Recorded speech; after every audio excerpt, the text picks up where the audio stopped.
This morning I'm talking to Jonathan Nulty.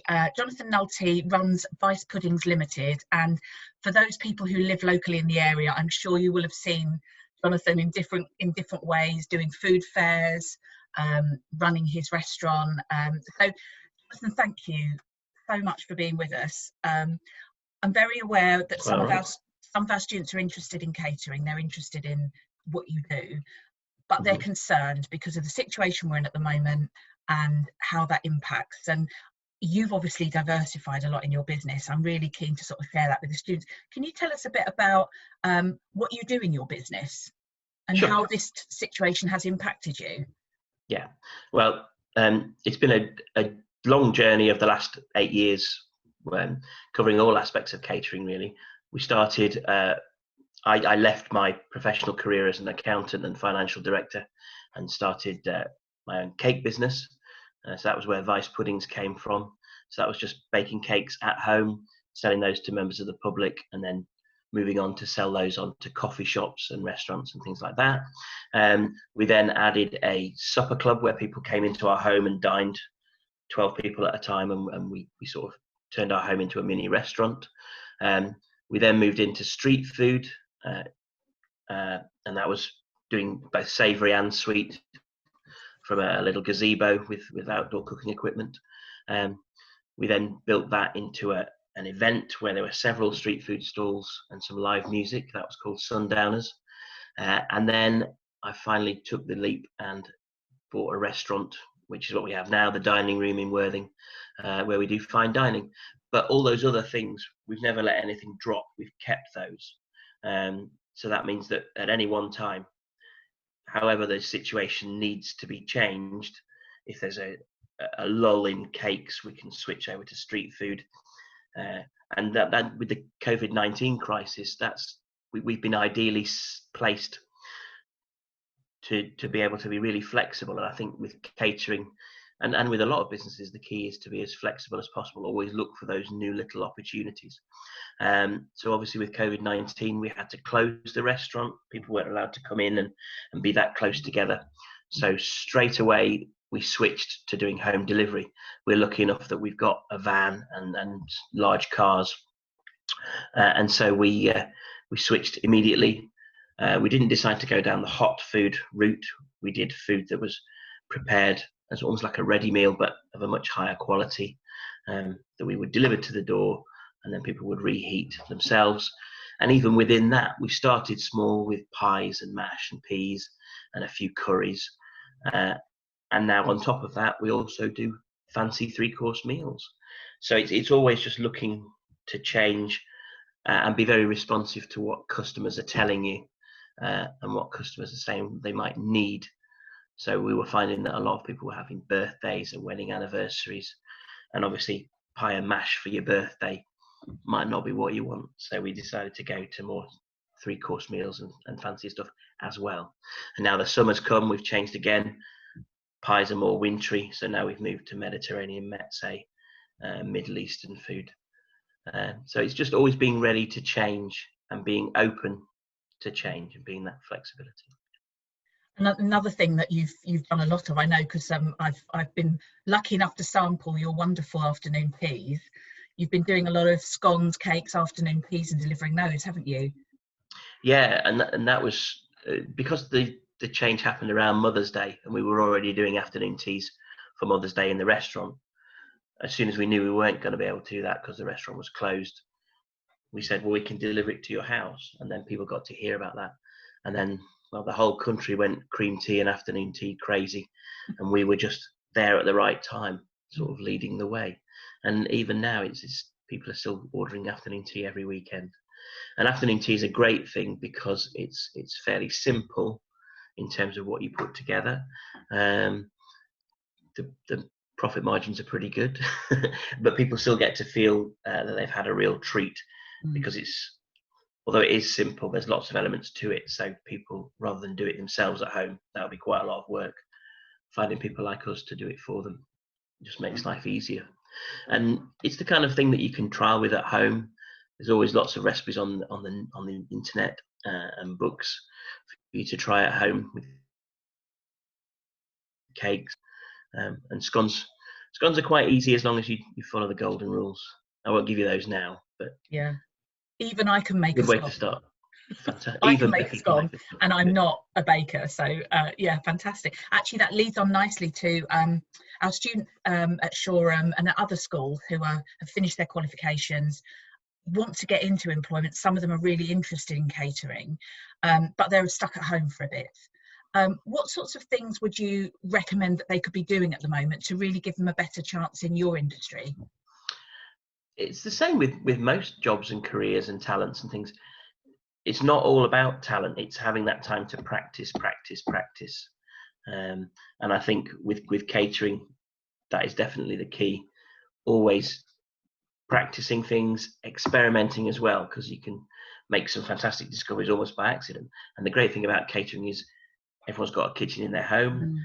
Providing the people you live with will let you use that kitchen, you can sort of let your imagination run wild, and also spend time perfecting certain things, be that making the best Victoria sponge in the world, or trying some new curries from not just from India but from Indonesia, those kind of things. So practicing and experimenting is good for catering. Yeah, and I expect your families would be quite grateful as well if they don't have to do the Definitely. cooking every day. Someone else doing the cooking. Yeah, because even myself as a chef, it's nice to have somebody else cooking well at home. So my children sometimes take over the cooking duties, as does my wife. So yeah, it's great. Because sometimes if you're cooking all day, it is nice for somebody else to do it for you, isn't it? Yeah, sometimes, and I'll freely admit this here, but you must keep it a secret, that one of my favourite meals when I get home is a tin of baked beans and sausages on toast. You can't beat baked beans on toast. I mean, absolutely, it's one in a million. Of course, as students, you could learn to make baked beans. There's some great recipes, aren't there, for making homemade ones? Yeah, in the restaurant for our brunches on Sunday, we make our own Boston baked beans, and they are even nicer than the ones in a tin, but not that hard to do, just need a bit of time. Yeah, lovely. I should love to check that out. Thank you, Jonathan. In terms of, you obviously said you'd worked in accountancy. What was the switch for you? It's a big switch. It is a big switch, and I've done lots of things. I did a microbiology degree. I studied viruses, but other sector, did that for 20 years, including consultancy. And it was just, I was driving from Worthing up to Twickenham every single day. I was spending 5 hours on the M20, and it was just too much. And the opportunity came to move away from that. And so I moved to my two loves in life are singing and cooking, and I'm lucky enough to combine the two. But I've always been cooking since I was a teenager, and so I just thought I would try that, and found that people liked what I did. So again, it's not being scared of being able to make a switch, and I think now more than ever, it is people will be switching careers or having one or two careers at the same time. This whole portfolio careers where you might be a management consultant Monday to Thursday, but on Friday and Saturday you go and run a street food stall. Those kind of things are great if you don't mind putting the work in. It gives you a lot of variety as well as the extra income you might need. Yeah, and I think that's really key. It's not we've moved away from you do one job, you have one career, and 9 to 5, that's what you do. And if you like cooking, by all means do it at home or sing in a band or whatever, but actually you can combine those and make money. And can you just very quickly tell us how you use singing in your business? Because I've been lucky enough to experience it, but for our students it'd be good to hear.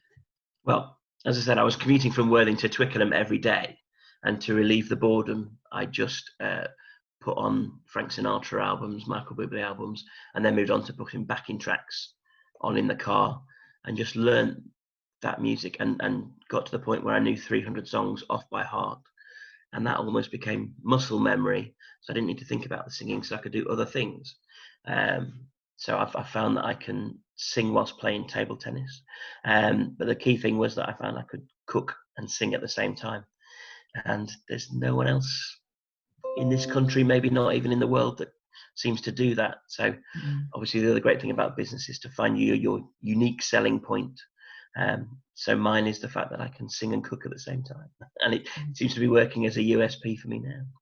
Oh, definitely. I mean, very well known as the singing chef, certainly in the area, that's for sure. Fabulous. Thank you, Jonathan. I'm going to pause the video. Mm-hmm.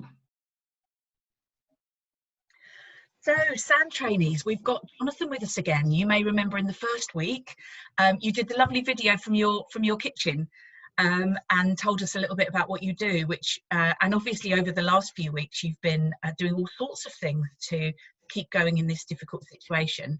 And our trainees, Jonathan, are they've been building up their coffee business from Harry's Coffee, from Heather, and now we're encouraging them to try something new, try to add to that. So just like a little bit of thoughts from you as to what you might suggest for them. Yeah, well, everybody loves coffee these days, and it's great. And there's lots of different things go well with coffee. Obviously, people think about coffee and a nice slice of cake, or coffee and a really nice biscuit. So for cakes, the great thing is that there's lots of different types of cakes out there. So you can just try at home and try different things that go well with coffee. One of the best things that goes with coffee is chocolate. And obviously one of the best ways of eating chocolate is a chocolate brownie. So you could try making a chocolate brownie and just do that with different types of chocolate. Or what some people do is put lots of different added extras into their chocolate brownies.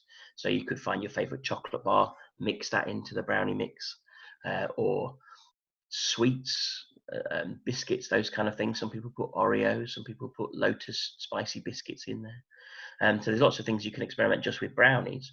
And the same with sponge cake. Once you've worked out the best sponge mixture you've got with lots of eggs and butter and sugar and flour, then you can add the other flavors to that, and try different things and experiment with those.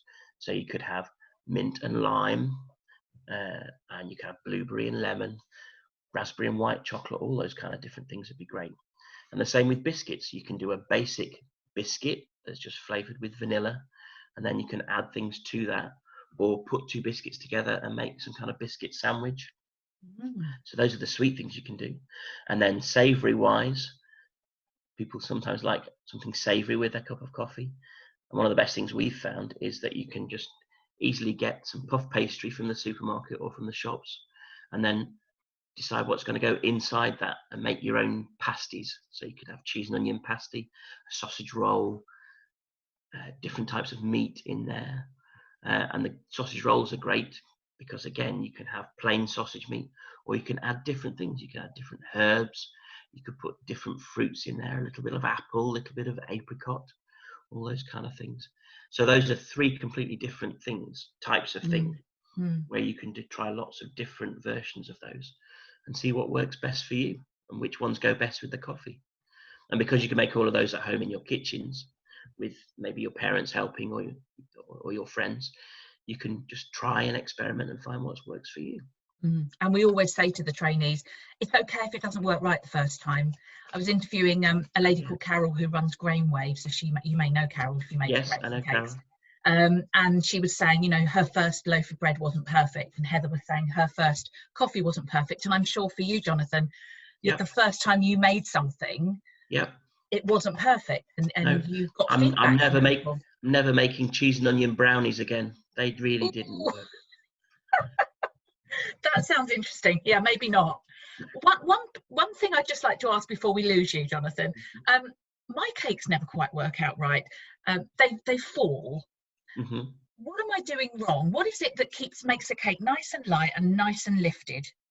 So the way you do it is from the start. You need some nice soft butter and your sugar, and you mix those two bits together first, and you use a little hand whisk, one of the ones that you plug in, and you whisk that for quite a long time, longer than you think, and then the sugar and the butter will mix together. It'll go a lot lighter, so it'll start yellow, but it'll go to a very pale yellow, almost cream, and then you add the eggs one at a time, beat those in until they're fully mixed, and then for the flour, you put that through a sieve.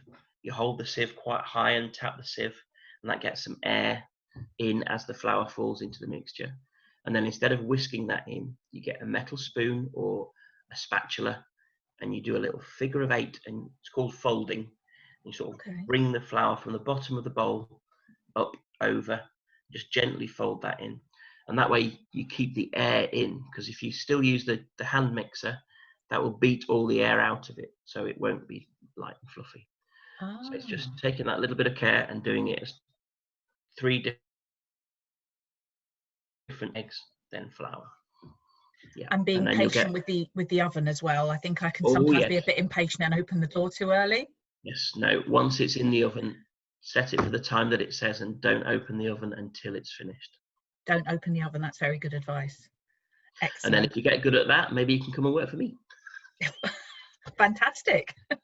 Well, hopefully, as we start to come out of this lockdown, our young people will get a chance, because they were working in our cafe down in Lyndhurst Road. And it's much harder working from home when you haven't got that same input with other people. So your suggestions and advice are really welcome. So thank you for your time, because I know how busy you are. You're running about 8 businesses, so thank you very much, Jonathan. I've got a lot of cooking to do now, but I will see you all soon. I'm sure you have.